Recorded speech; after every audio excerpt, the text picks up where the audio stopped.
A streak of blue.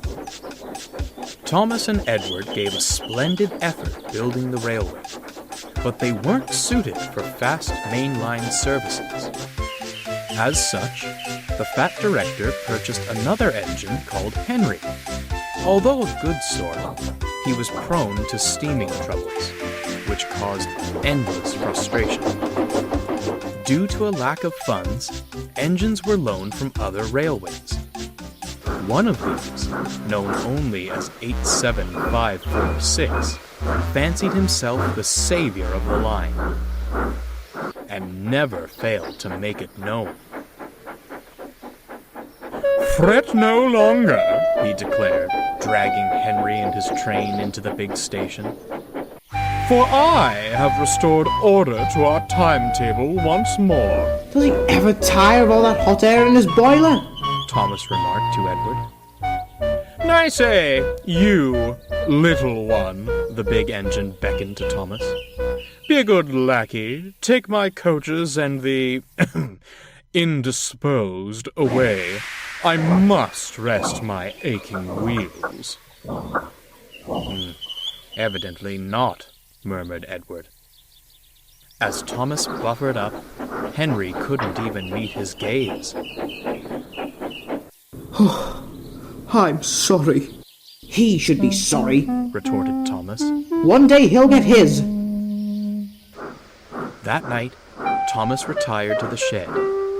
A vulgar discourse greeted him. "You know," 87546 said loudly to another loaned engine, "I do sympathize with the Fat Director.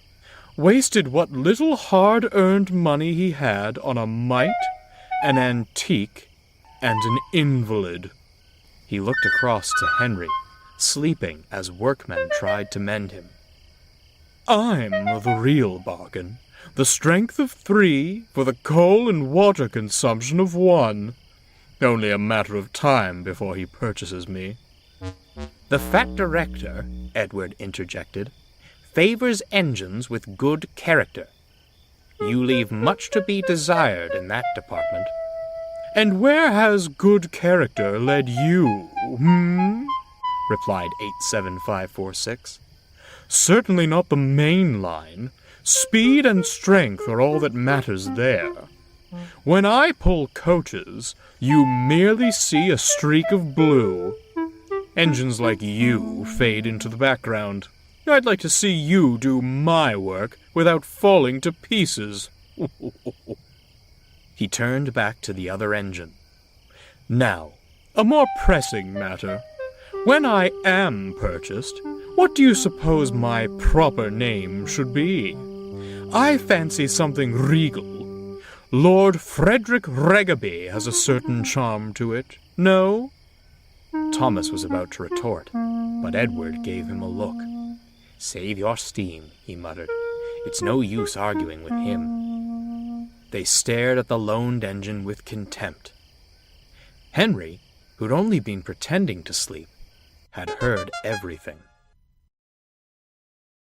The next morning, 87546 awoke to a startling sight.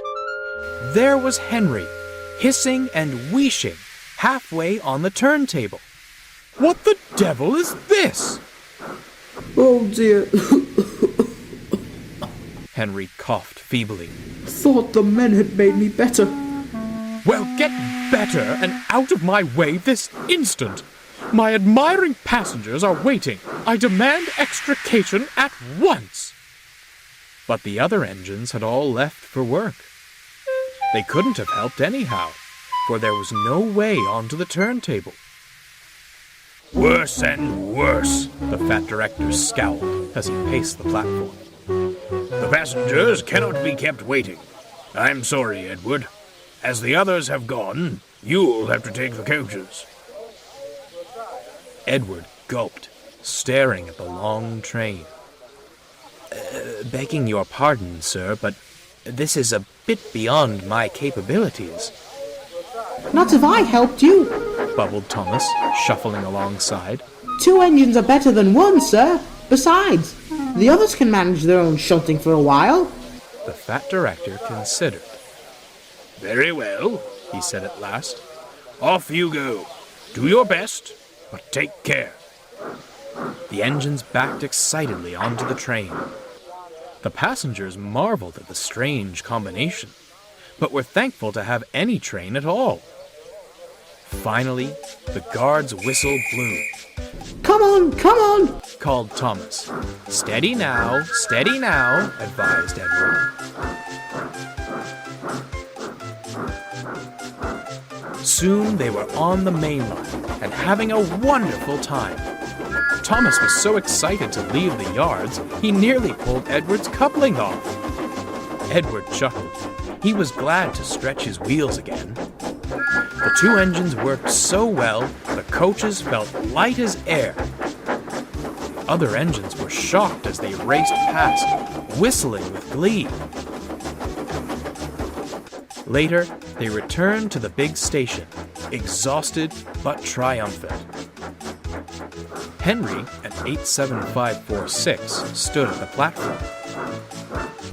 Well, Smiled Henry. our streak of blue has returned, and in one piece no less. 87546 scowled as the happy passengers swarmed out of the coaches. What splendid little engines you are! Your director must be proud of you. He's very happy with his purchases indeed, Chuckled Thomas. No, ha ha! Fumed 87546 as he puffed away. You were only allowed out of the yard because clanky old Edward couldn't manage alone. Enjoy your brief moment in the limelight. It's already fading. If I didn't know any better, Smirked Thomas. I'd say he didn't like shunting his own train. He chortled off to the water column, but Edward stayed behind. Are you all right, Henry? What on earth happened this morning?